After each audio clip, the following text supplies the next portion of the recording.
All right, so now I have the completed stock. I redid the other one I did last week just because it boiled over.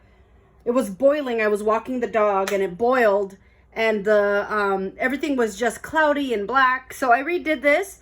I actually doubled the vegetables just because I didn't think it was enough. So if you do your stock, add more vegetables if you want. I just doubled it just because it tasted like a chicken broth, and it was just not as strong as I would like. So I'm going to strain this into this container here, using some cheesecloth and a strainer.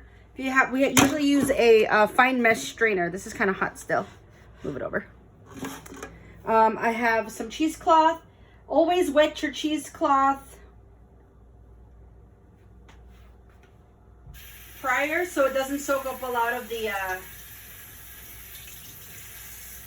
old stock, or the stock in general. I think I need another piece, so I doubled that.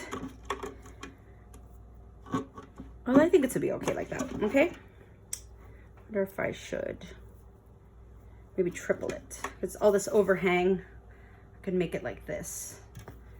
So the more cheesecloth to go through, the less impurities you have. So I'm going to strain this right into here. You could pour it. Oh, that looks much better. I have the other stock. I'll show it to you during class. But we're just going to strain this. So I'm just pushing against. So this one didn't, it just the initial boil. This was a 4-hour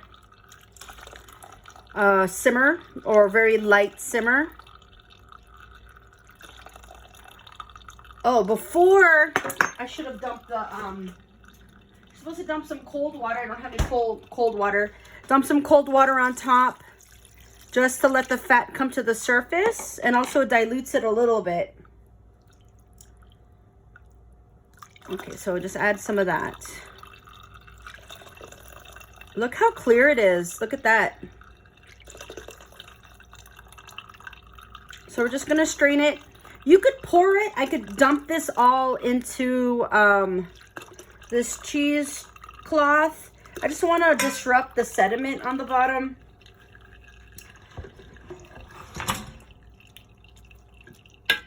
My bouquet garni. Just tilt. Can you see that? Yeah. You could tilt this and then just strain it.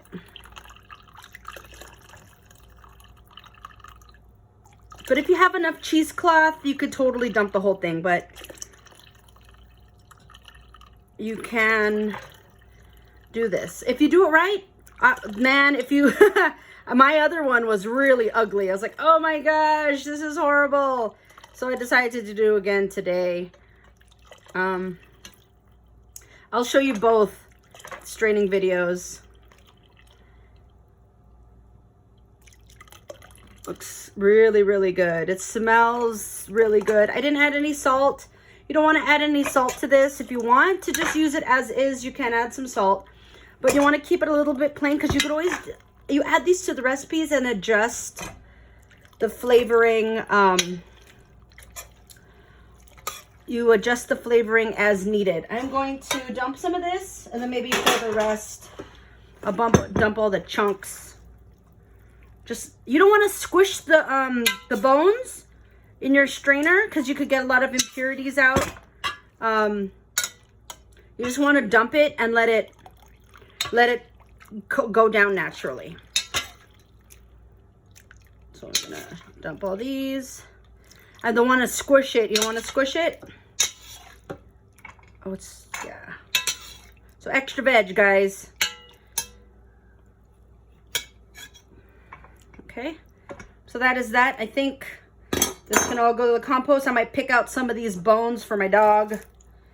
He's been eyeballing. He's been sniffing all day today. Okay, so let's see what it looks like. All right, looks good. Not cloudy. Nice and deep color. See, it's nice and clear. Now what you want to do is let this chill. You could put it in a cool water bath to bring the temperature down fast. And what it's going to do is you have to let it cool down before you put it in the fridge, because what happens is all the fat will rise to the top. And once the fat rises to the top and it's chilled down, put it in the refrigerator and it's going to seal it. That fat is going to seal and it's going to prevent it from becoming rancid. So there you go. Chicken stock. Okay. Awesome. I'm going to use this for today's recipe. And then also I'm going to show you guys how to make different mother sauces with this. All right. Thank you.